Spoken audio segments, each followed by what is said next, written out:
O'Reilly. Are your wiper blades chattering, skipping, or squeaking? Don't let streaks or smearing on your windshield compromise your visibility. When it's time to replace your wiper blades, stop by O'Reilly Auto Parts and see our selection. Our professional parts people will even install your new wiper blades while you wait. Stop by O'Reilly Auto Parts today. O'Reilly Auto Parts. For all you elk hunters out there, chasing turkeys is basically the same thing. I know the reaction you just gave me, but don't knock it till you try it, and don't try it without OnX.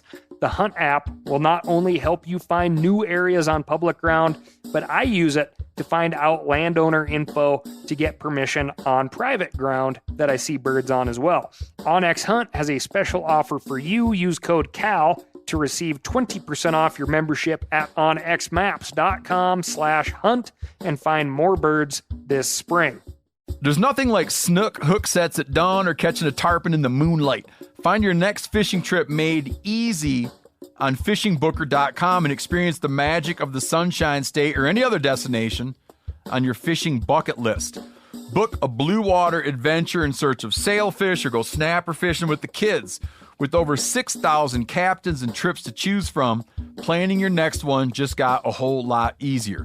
Download the Fishing Booker app on the Google Play or App Store, or visit them online at fishingbooker.com to book your trip today.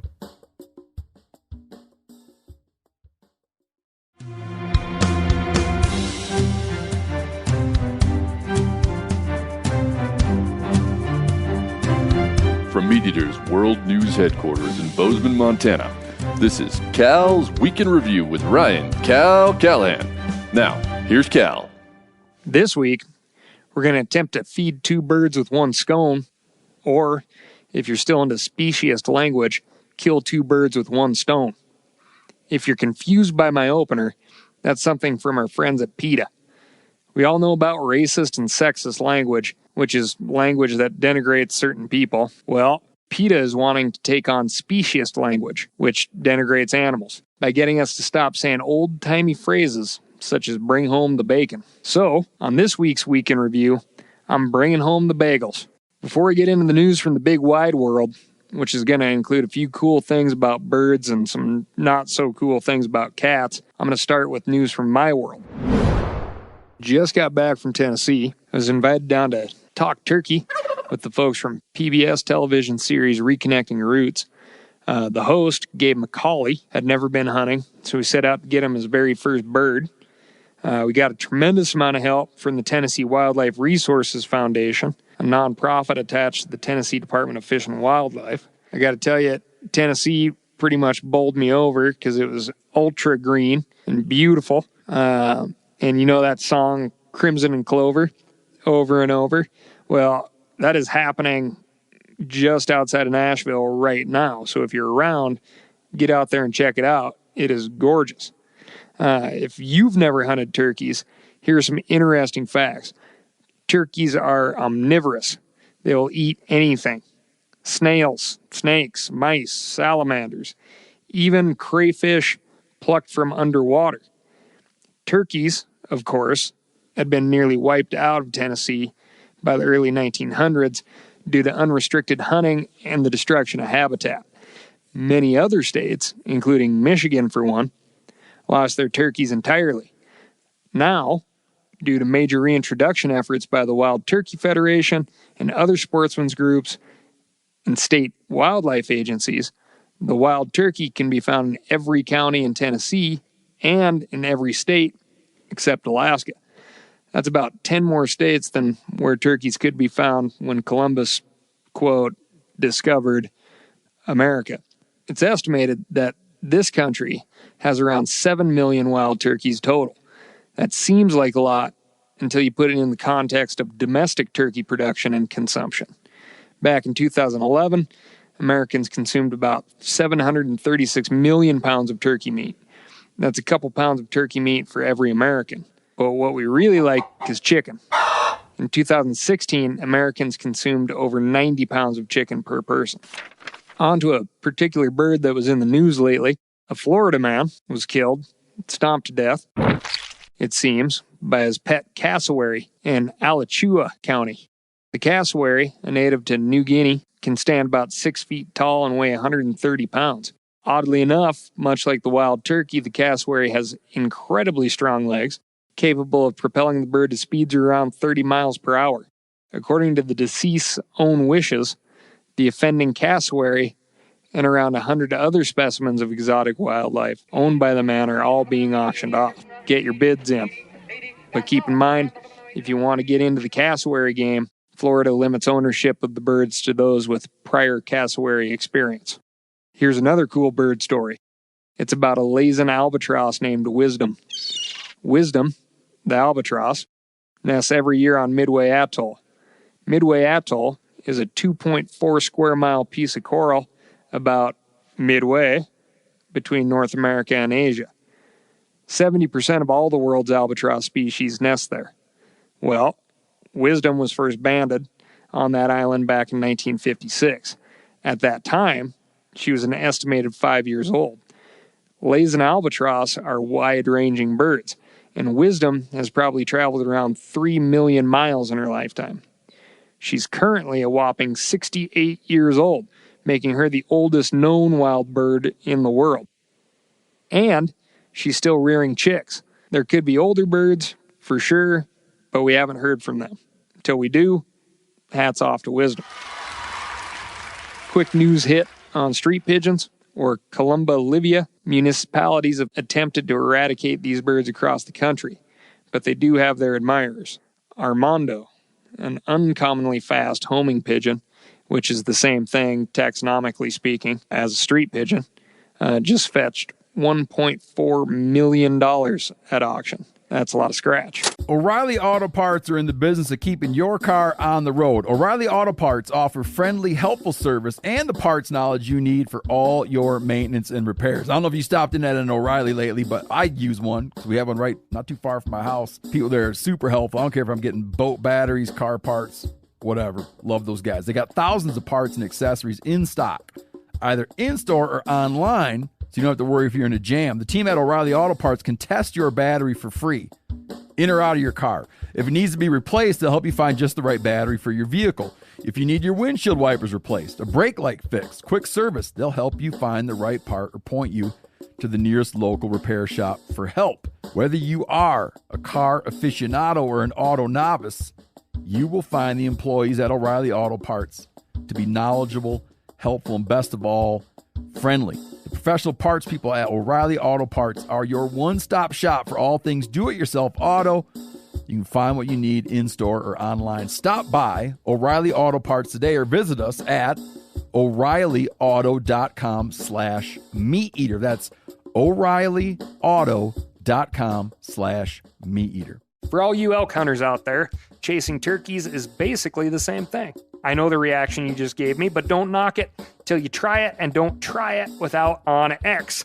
The Hunt app will not only help you find new areas on public ground, but I use it to find out landowner info to get permission on private ground that I see birds on as well. OnX Hunt has a special offer for you. Use code CAL to receive 20% off your membership at onxmaps.com/hunt and find more birds this spring.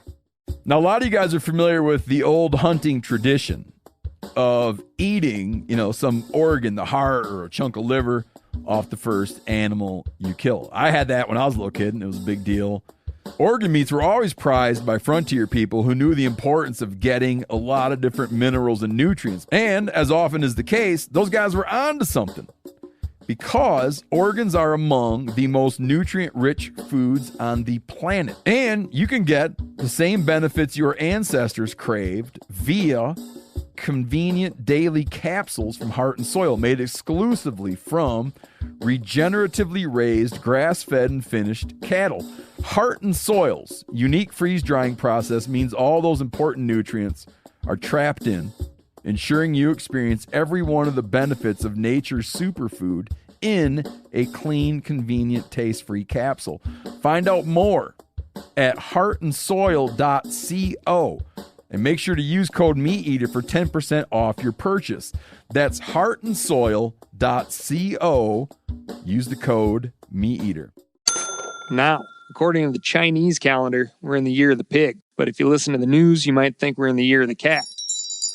I feel compelled here to point out that cats taste a lot like pig, but that's for another discussion. This year, Washington State had its first ever case in state history of a mountain lion killing a human being. Oregon had its first case of a mountain lion killing a human in over 90 years. We all heard about the jogger in Colorado who strangled a young mountain lion that attacked him while he was running. Well, another Colorado man recently made the news by bringing home a mountain lion kitten and feeding it bratwurst. He posted it on social media where he said he released it, but wildlife officials found out, still living in the home and not doing well. Speaking of house cats, a study published in 2013 by the Smithsonian Conservation Biology Institute in conjunction with the U.S. Fish and Wildlife Service found that outdoor cats, that's both feral cats and pet cats that you let out of your home at night, kill 2.4 billion birds a year in the U.S., making tabby the leading human-caused source of bird mortality in the country. The International Union for the Conservation of Nature, IUCN, lists house cats as one of the world's most harmful invasive species. How harmful? The IUCN has directly linked outdoor cats to the eradication of 63 species of birds, reptiles, and small mammals worldwide. I don't care if you live down the street from the most bird-hunting bird hunter in the world, that hunter has less of an impact on birds in the U.S. than the neighbor letting their cat out at night. The situation with house cats is so bad in Australia that the government there is attempting to kill 2 million feral house cats in that country. They're paying bounties on cats, and part of the plan involves dropping poisoned sausages from the air. No word on whether they'll be using bratwurst. On to British Columbia, where the anti-hunting organization Defenders of Wildlife are campaigning to end all cat hunting in British Columbia. That's mountain lion, lynx, and bobcat, which are all stable and thriving. I think it's a bad move and unnecessary. But Defenders of Wildlife are doing one thing I agree with. Along with Sierra Club, they are part of a lawsuit against Grand Teton National Park. Grand Teton is located outside Jackson Hole, Wyoming. The lawsuit is aimed at forcing them to end the elk feeding program. Why stop feeding? Feeding stations cause animals to group together in unnaturally high densities, making the situation perfect for the spread of wildlife diseases. Last year, a road-killed mule deer found inside Grand Teton National Park tested positive for chronic wasting disease. CWD has now been found in 26 states and poses a serious risk to deer and elk. It's time we start taking CWD way more seriously than we have been. Now back to cats, where we're going to linger for the rest of the episode. A couple teens in Texas, Houston to be exact, slipped into an abandoned house to smoke some weed, as teens are wont to do, and found inside a genuine tiger, locked up in a cage in the garage. I can imagine them thinking, am I really baked? Or is that a tiger? Well, it was, and the kids did the right thing and called the cops. The officers found the cat, got it fed and watered, and released it back into the Texas night. Just kidding. The tiger was taken to a facility to be cared for. Texas is home to an estimated 5,000 to 7,000 tigers. So many they don't exactly know how many there are. Remember, this is Texas, where recently, in the DFW, they found a wallaby walking the street and caught a guy with a bucket full of live Asian swamp eels. Charges pending for the eels. Apparently, eels are where they draw the line down there. Up in Montana, a bobcat recently walked into a bar in Butte. It had stomach parasites and needed to be put down. Not sure if it ascribed to that old wives' tale about whiskey fixing up problems with creepy crawlies in your gut. But if you've ever been to Butte, I'm sure you're having no problem believing the truth of this story. It's not surprising that a cat can make it from the wilderness to a city bar, considering this story about a mountain lion that was killed by a car in Connecticut back in 2011. Well, this year, we finally learned that that cat was almost certainly from South Dakota and traveled over 1,500 miles from its original home to its place of death. Genetic and forensic evidence suggests that it left South Dakota and traveled up through Michigan's Upper Peninsula, into Canada, and then back down into the eastern U.S. The cat was packing a load of porcupine quills in its skin when it died about an hour's drive from New York City. Speaking of cities, LA and Mumbai have something strange in common. Both places are categorized as megacities, meaning they have over 10 million residents, and both cities have large predators living within city limits. LA has the mountain lion, Mumbai, the leopard. An estimated 41 leopards live in Mumbai. residing in a 40 square mile area encompassed by Sanjay Gandhi National Park. The park has a full-time human population of 250,000 people, in addition to being one of the most visited parks in the world. The LA cat population is a little more disjointed. The cats are broken into what are known as island ecosystems in the Santa Monica Mountains. The Santa Monica Mountains are surrounded by dense human populations and some of the busiest highway and interstate systems in the U.S., so think of them as islands of habitat in a sea of people. The black-tailed deer represents over 90% of the diet of these lions, with coyotes, foxes, and the occasional domestic critter like a goat, sheep, ostrich, or llama mixed in, and house cats. In turn, the predator of mountain lions is mountain lions. The second top predator of mountain lions are humans via our automobiles. Cats get hit on the highway. Here's where these causes of mortality get interesting, in that they're linked. Dominant males want to make sure that their own individual genes get passed along as much as possible. They kill kittens, probably in order to bring the female mother back into sexual receptivity, and they kill subordinate males to diminish competition. In order for young mountain lions to make it, they often need to find their own territory, which means striking out for new ground. But remember those highways? That's right, deadly for migrating cats. Mountain lions are having an extremely difficult time getting across the highways of LA. Take the case of a mountain lion named P22, who lives in Griffith Park, where the famous Hollywood sign sits. The park is only 6.5 square miles. P22 doesn't leave it. Compare that to the mountain lion who traveled 1,500 miles from South Dakota to Connecticut, and take into consideration that both these male cats are interested in the exact same things: food and cats of the opposite sex. To find those things, these LA cats need greater connectivity with both habitat and mountain lions outside of the city. They need a way to roam, to come and go. This would give young mountain lions a chance to find their own territories, and it would allow for some much-needed genetic diversity from new mountain lions coming in. Currently, the cats in this area are breeding with cousins and siblings and their own young, which creates major problems. That's why there have been repeated efforts to establish a wildlife corridor in the form of an overpass over the 101. The next time that issue comes up, I say vote for it. Get that thing funded. I've been to LA, and you folks could use a little more connectivity. Thanks for listening. Be sure to subscribe. Talk to you next week.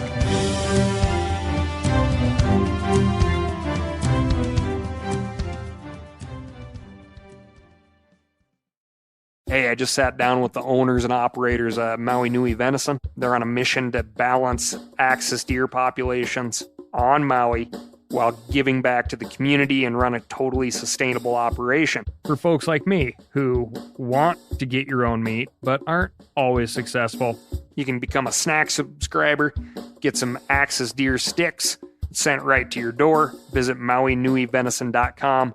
That's MAUINUI. venison.com, and use promo code CAL for 20% off your first order. Outdoor adventure won't wait for engine problems. Things like hard starts, rough performance, and lost fuel economy are often caused by fuel gum and varnish buildup. Seafoam can help your engine run better and last longer. Simply pour a can in your gas tank. Hunters and anglers rely on Seafoam to keep their engines running the way it should the entire season. Pick up a can of Seafoam today at your local auto parts store or visit seafoamworks.com to learn more. That's seafoamworks.com to learn more.